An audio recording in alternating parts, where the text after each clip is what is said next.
and he's prepared for it. Like he speaks the language well. He understands what he's saying. We talked to many coaches that he's had over the period of time, and they say, like, you talk to him about the game, you talk to him about what he needs to do. He does it.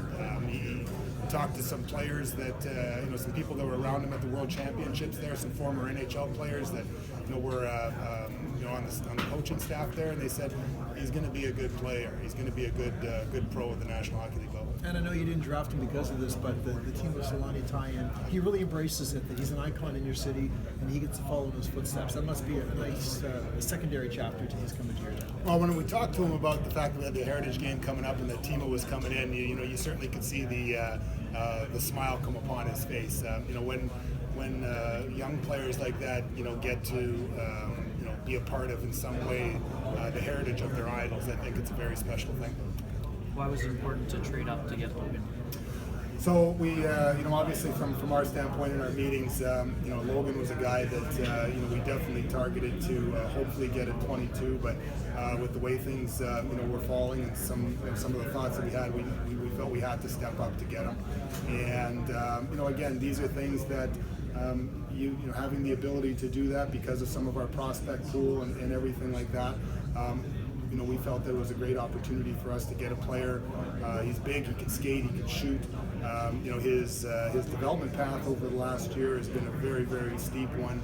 And just from the character and the compete standpoint, he's someone that we really believe that is just scratching the surface of where he can go.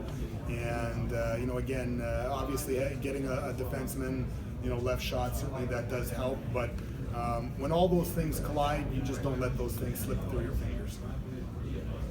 Could you make any calls for the fourth pick? Did you call Peter at all? Or was the price tag too high? You know what? I'm not going to comment on any of those kind of things. Do you have any concern, I guess, with Lining's personality? I mean, are you comfortable just letting him be a character? And he seems like such a happy-go-lucky kid, Yeah, I think that's he's a young player coming into this league that again, I think he's got charisma that matches his skill.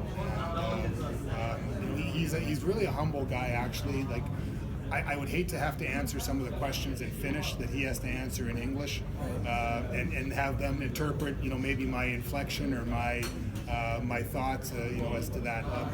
Again, being compared to the number one pick or being asked, to whether he was going to be the number one pick, I don't know what else a player can say, And again, I think I would be a little bit concerned if he didn't feel like, he was a guy that earned that right to be there. So again, there was zero hesitation on our side, from that standpoint, and again, we were excited.